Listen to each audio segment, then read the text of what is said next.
এইমাত্র সালমান শাহর প্রধান খুনি ডনের ফাঁসি রায় দিল। চিত্রনায়ক সালমান শাহ মামলায় খলনায়ক ডনকে মৃত্যুদণ্ড দিয়েছেন আদালত।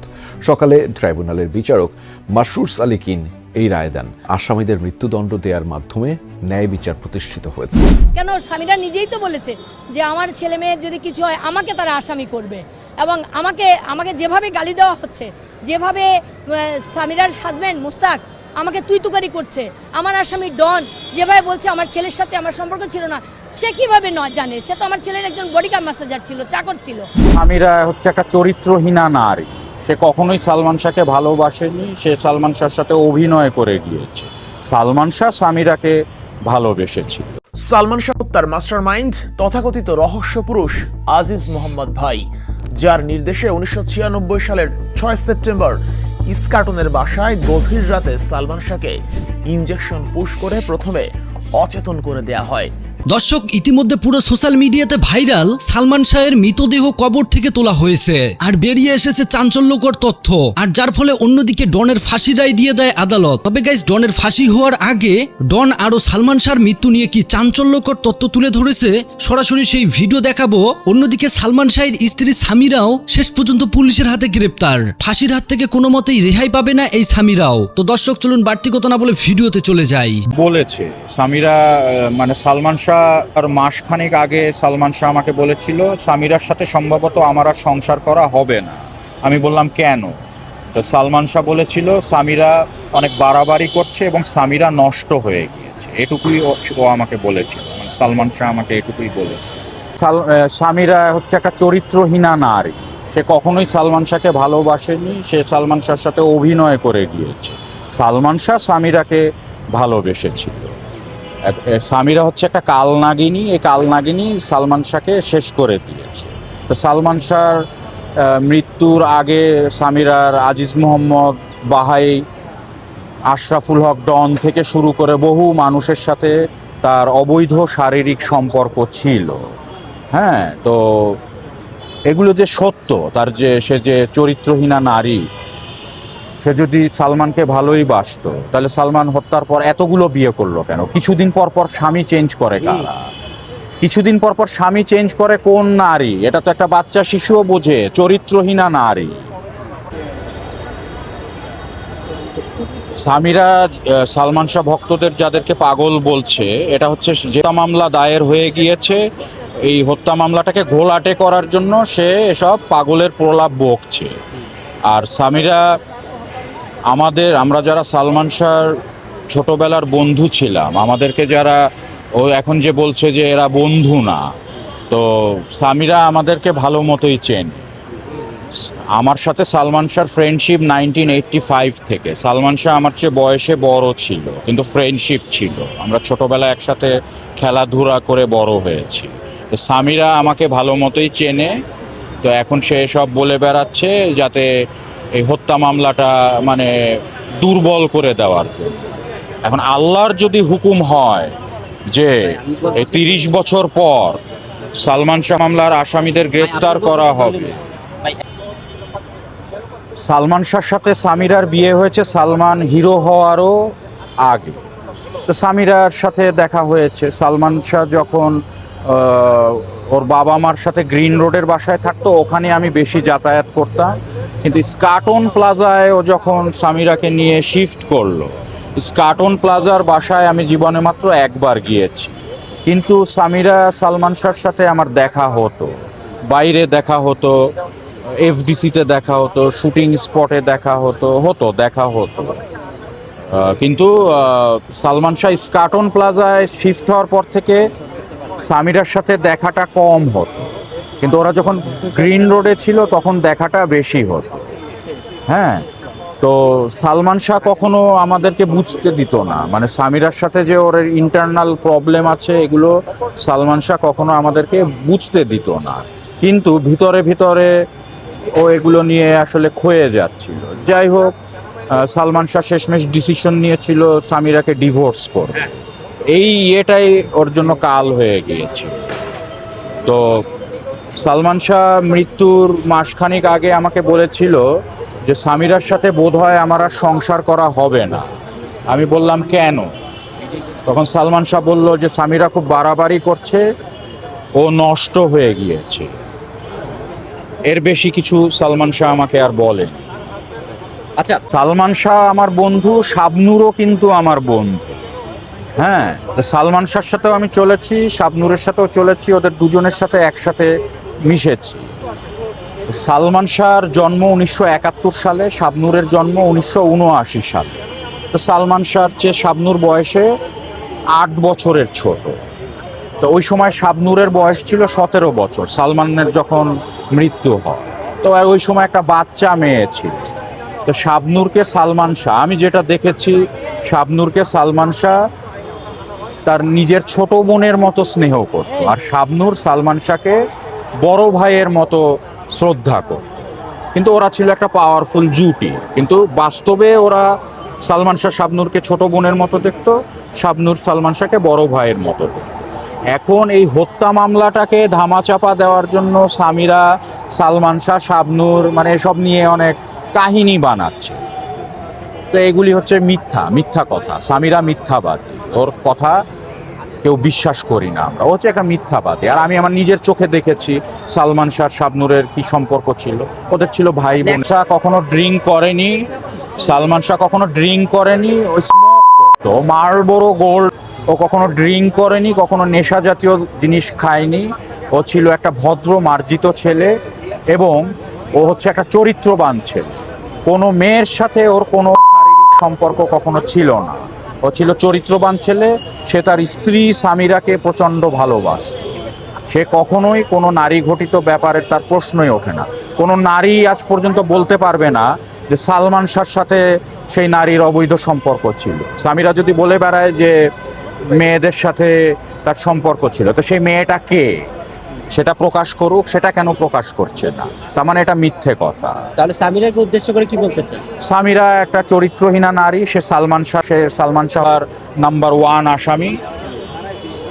তাকে যেন দ্রুত বর্তমান সরকার গ্রেফতার করে বিচারের আওতায় আনে। এরা খুব নিম্ন শ্রেণীর একটা পরিবারের মানুষ, এই সামিরারা। আর সালমান শাহ হচ্ছে একজন সম্ভ্রান্ত পরিবারের ভদ্র ছেলে। তো সালমান শাহ যে যাই বলুক না কেন, সালমান শাহ হত্যার মূল ক্রিমিনাল হচ্ছে সামিরাকে গ্রেফতার করে রিমান্ডে জিজ্ঞাসাবাদ করলে সব বের হয়ে আসবে। আর ডন যেহেতু গ্রেফতার হয়েছে, ওকে রিমান্ডে জিজ্ঞাসাবাদ করলে সব তথ্য বের হয়ে আসবে। এই তথ্য বের করার জন্য তো এত কিছু লাগে না। জানতেন কিনা? সরাসরি ওভাবে জানতাম না, তবে সামিরার অবৈধ সম্পর্ক ছিল। যেমন সালমান শাহর একটা অডিও ক্যাসেটের রেকর্ড প্রকাশ পেয়েছে, ওখানে ওটা শুনে বোঝাই যাচ্ছে সামিরার সাথে ডন নাস্তা দেওয়ার নাম করে সে অবৈধ সম্পর্ক করত, দরজা আটকে সামিরার সাথে ডন। তো এরকম আজিজ মোহাম্মদ বাহাইয়ের সাথে তার ছিল। এগুলি কিন্তু প্রমাণ, কিন্তু ওই যে অডিও ক্যাসেটটা। তারপর তার সাথে এছাড়াও বিভিন্ন পুরুষের সাথে অবৈধ সম্পর্ক ছিল সামিরার সাথে। সালমান শাহ যখন ডিসিশন নিল যে সামিরার সাথে সে আর সংসার করবে না, সামিরাকে ডিভোর্স করে দিবে, তখন সালমান শাহকে শেষ করে দিবে। কারণ সামিরার সাথে আজিজ মোহাম্মদ বাহাইয়ের পাওয়ার ছিল। আজিজ মোহাম্মদ বাহাই একজন ডন, এবং ওই সময় আজিজ মোহাম্মদ বাহাইয়ের অনেক মানে সাংঘাতিক পাওয়ার ছিল, ফিল্ম ইন্ডাস্ট্রি নিয়ন্ত্রণ করত। তো আজিজ মোহাম্মদ বাহাইয়ের ছত্রছায়ায় সালমান শাহকে। একটা কথা আছে, কুকুরের পেটে ঘি সহ্য হয় না। সামিরার বিষয়টা তাই। সালমান শাহটা মানে অত একটা নাম করা হিরো, এভারগ্রিন হিরো, সেটা তো আছে। সে একটা ভালো সম্ভ্রান্ত পরিবারের ভদ্র ছেলে, সুদর্শন ছেলে। তো এরকম একটা হাজবেন্ডকে পেয়েও যে অন্য পুরুষে, সে তার প্রথম হাজবেন্ড সালমান শাহকে, তারপর সালমান শাহ 3টা বিয়ে করলো। তা সালমান শাহ পরপর চিটাগাংয়ের একটা ছেলেকে বিয়ে করলো, ছেলেটার নাম ভুলে গিয়েছি। তারপর বিয়ে করলো ওই যে সালমান শাহর আরেক ফ্রেন্ড, ওকে। তারপর বিয়ে করলো যে এখন যে বিয়ে করলো মোশতাক। মানে মোট 4টা বিয়ে, কিন্তু মাঝখানে আরেকটা হয়েছিল সামিরার, চিটাগাংয়ের একটা ছেলে। তো এতগুলো বিয়ে, মানে খালি স্বামী চেঞ্জ করে। তো এই ধরনের মানুষ অবশ্যই চরিত্রহীনা, খারাপ, এরা কখনো ভালো হতে পারে না। পথে আছি 1996 সাল থেকে, এখন 2026 সাল পর্যন্ত রাজপথে আছি। তো এই 30টা বছর বাংলাদেশে অনেক সরকার এসেছে, এই একমাত্র এই 30 বছর পর জনাব তারেক রহমান সাহেবের সরকার সালমান শাহ মামলার 4 নম্বর আসামি ডনকে গ্রেফতার করলো। এই প্রথম সালমান শাহ হত্যা মামলার একজন আসামি গ্রেফতার হল এই 30 বছর। আর কোনো গভর্নমেন্টের আমলে গ্রেফতার হয়নি, এমনকি অন্তর্বর্তী সরকারের আমলেও গ্রেফতার করেনি।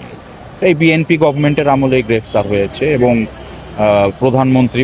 মাননীয় প্রধানমন্ত্রী জনাব তারেক রহমানের কাছে আমরা আশাবাদী যে সামিরা সহ অন্যান্য আসামিদেরও গ্রেফতার করবে এবং সালমান শাহ হত্যা মামলার বিচার আমরা পাবো ইনশাআল্লাহ। শোনা যাচ্ছে সামিরা দেশের বাইরে চলে গেছে, এই বিষয়ে আপনাদের কাছে কোনো তথ্য আছে? সামিরার দেশের বাইরে যাওয়ার কথা না, কারণ এদের নিষেধাজ্ঞা দেওয়া আছে।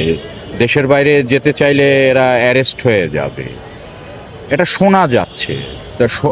আবার নাও হতে পারে যে পালিয়েছে, আবার হতেও পারে, এটা মানে শিওরভাবে বলা যাচ্ছে না। আমাদের ধারণা ও পালাতে পারেনি। আর যদি পালিয়ে গিয়ে থাকে, মাননীয় প্রধানমন্ত্রী জনাব তারেক রহমানের কাছে আমার একটিই চাওয়া, সালমান মামলার আসামিদের চায় এবং 4 নম্বর আসামি আশরাফুল হক ডনকে গ্রেফতার করা হয়েছে, তাকে যেন দ্রুত রিমান্ড দেয় এবং খুবই দ্রুত 1 নম্বর আসামি সামিরাকে যেন দ্রুত গ্রেফতার করা হয় এবং এই মামলাটা যেন দ্রুত বিচার ট্রাইব্যুনালে দ্রুত বিচার করে আসামিদের মৃত্যুদণ্ড দেওয়া হয়। এটা এই বর্তমান সরকারের কাছে আমার দাবি। করা হয়েছে ঢাকায় বহু রকম, আমার কোনো সিকিউরিটি নাই, আমাকে মেরে ফেললে মামলাটা শেষ, যার জন্য আমি এখানে অবস্থান করছি। আমি এখনও যেতে পারছি না, আমি যাব না, কারণ আমার এখানে হুমকি দেওয়া হচ্ছে। আপনারা জানেন যে ডন ধরা পড়ার পরেই আমার ছেলেকে মেরে ফেলার আমাকে বহু থ্রেট দেওয়া হয়েছে। এখানে আমি অনেক পুরনো কথা বলি। 96-এ আমার ছেলে মারা গেছে, 96-এর সেপ্টেম্বর, নভেম্বর ডিসেম্বরের দিকে আমাদের জাতীয় পার্টিরই একজন মন্ত্রী ছিলেন, যিনি আজিজ মোহাম্মদ ভাই সাহেবের ফ্রেন্ড, উনি আমাকে বাসায় আসা যাওয়া ছিল, উনি আমাকে তখন 100 কোটি টাকা দিতে চাইছেন। আপনি ভাবি আপনার ছেলের জন্য একটা কিছু করেন, গরিব মানুষের জন্য কিছু করেন, আর আপনার বয়স হয়ে যাচ্ছে, আপনারা বাদ দেন এগুলা। হ্যাঁ, তখন আমি বলছি যে ভাই, না আমার বলছি না আমি, যে ভাই উনি বুঝবেন, উনি বেঁচে নেই মনে হয়। বলে যে আমি বলছি আমার একদিকে 100 টাকা, 100 আপনি কোটি টাকা রাখেন, আর আমার ছেলেটার লাশটা এখানে এনে দেন। আমি জীবন তো চাচ্ছি না, লাশটা ইনট্যাক্ট এখানে এনে দেন। আমি 100 কোটি টাকা চাই না, ওই 200 কোটি টাকা আমার পাওয়া হয়ে যাবে। তারপরে কিছু না বলে চলে গেছে। তো এরকম টাকা কি আমাকে 10 লাখ টাকা চাইছে আমার কাছে।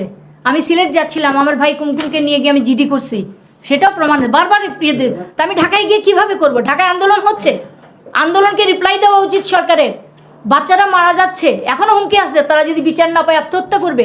42 জন আমি কি করতে পারি? এটার জন্য সরকার দায়ী থাকবেন? তারা প্রশাসন যদি ঠিকমতো কাজ করে তাহলে পাবলিক, এটা এখন তো জেনারেশন, তারা খেপে গেছে। কিন্তু এখন আমার কোনো নির্দেশ দেওয়ার কোনো ক্ষমতা নাই, আমি একজন সাধারণ মানুষ, আমিও তাদেরই একজন, তাই না? সেই জন্য আমার কিছু বলার নাই। আমি একজন রাজনৈতিক ব্যক্তি, রাইট, কিন্তু আমি যদি রাজনৈতিক হই, আমি সব জনগণের মানুষ, তাই না? এই জন্য এখানে বুলবুল আমার ভাই রাজনীতি করছেন, কি করছেন, এটা আমি কিছু মেটার আনতে চাই না। আমি সালমান শাহর মামলা যেদিন থেকে করতেছি, আমি কিন্তু রাজনীতির ঊর্ধ্বে। সব সরকারই আমার সরকার, আমি দাবি জানাবো এই সরকারও আমার সেম সরকার। আমি ওনার কাছে পার্সোনালি দলীয়গতভাবে আমি আলাদা কিছু চাই না। আমি জানি তারেক সরকারও এভাবে চায় না, খালি বিএনপি খালি না, আমরা সবাই এক। বিএনপির মোটিভই হলো আমরা সবাই এক, প্রথম বাংলাদেশ, তারপরে বাংলাদেশের সব, তাই না? আমি আশাবাদী যে তারেক সরকার না, বর্তমান সরকার যা করছেন ভালো করছেন, এবং আমি আশা করি জনগণের কল্যাণে সব হবে। আমরা যারা ভিকটিম, আমরা বিচার পাবো। একটি হাত রয়েছে না, সম্পূর্ণ একটাই হাত রয়েছে। এবং সামিরা তাদের সাথে মিলে ইমন যে সামিরাকে মুক্ত করতে চেয়েছিল আজিজ মোহাম্মদ ভাইয়ের থেকে, তা আজিজ মোহাম্মদ ভাইয়ের বান্ধবী ছিল নিতা সামিরার বান্ধবী ছিল, আমি ঘরে দেখেছি তারে। তারপরে আরও অনেক কিছু, এখন এটা তো আমি বলতে পারবো না, আর যারা করিয়েছে তারা তো এটা কন্টিনিউ করবে, যে এটা সামিরাকে তারা হেল্প করবে।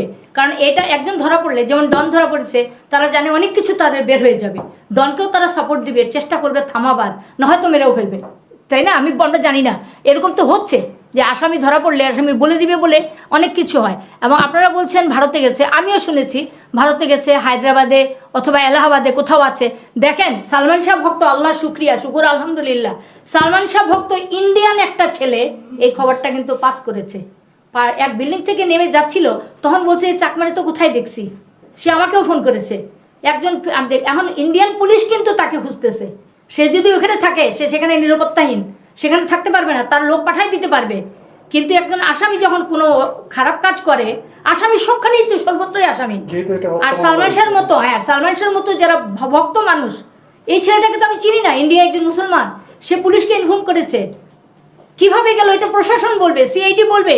সিআইডি বলছে যে এয়ারপোর্টে তারা, আমি বারবার বলেছি আপনার এয়ারপোর্ট না, আপনার আমাদের বর্ডার দিয়ে যাওয়া যায়, আপনারা সব দিক ক্লোজ করেন, আমাদের আসামি যেন বাইরে না যায়। এখন যদি যে থাকে তাহলে এটার জন্য প্রশাসন দায়ী, এবং আমি বিচার চাই, এবং প্রমাণ হবে সামিরা দোষী, সামিরা খুনি। বন্ধুরা, এতক্ষণ থেকে পুরো ভিডিওটি প্রথম থেকে শেষ পর্যন্ত দেখার জন্য আপনাদেরকে অসংখ্য ধন্যবাদ। পুরো ভিডিওতে দেখতেই পেলেন সালমান শাহের মা প্রতিনিয়ত বলছে এই ঘটনায় ডন এবং সামিরাকে রিমান্ডে নিয়ে তাদের সমস্ত তথ্য বের করে নেওয়া হোক, কিন্তু তা না করে তাকে জেলে কেন রাখা হয়েছে? আসল সত্যিটা তো তারাই জানে যে কিভাবে মারা গিয়েছে, সালমান শাহ। সালমান শাহের ভক্তদের একটাই দাবি, আমরা সালমান শাহের মৃত্যুর রহস্য জানতে চাই। এই ঘটনায় ডন এমনকি সামিরা যে পরোক্ষভাবে জড়িত সেটা গোটা বাংলাদেশের মানুষ জানে। সালমান শাহ দুনিয়া থেকে বিদায়ের পর তাকে নাকি তেল মালিশ করে দেওয়া হয় যাতে প্রমাণ পাওয়া না যায়। মানে কত বড় মাস্টারমাইন্ড প্ল্যান করেছে এই সামিরা এমনকি ডন। তো যাই হোক দর্শক, পুরো ভিডিও দেখার পর আপনাদের মতামত কি কমেন্ট বক্সে জানাবেন, এমনকি সালমান শাহের খুনিদেরকে আপনারা কি শাস্তি দেখতে চান তাও জানাবেন। আর ভিডিওটি সবার কাছে শেয়ার করার রিকোয়েস্ট থাকলো। আল্লাহ হাফেজ।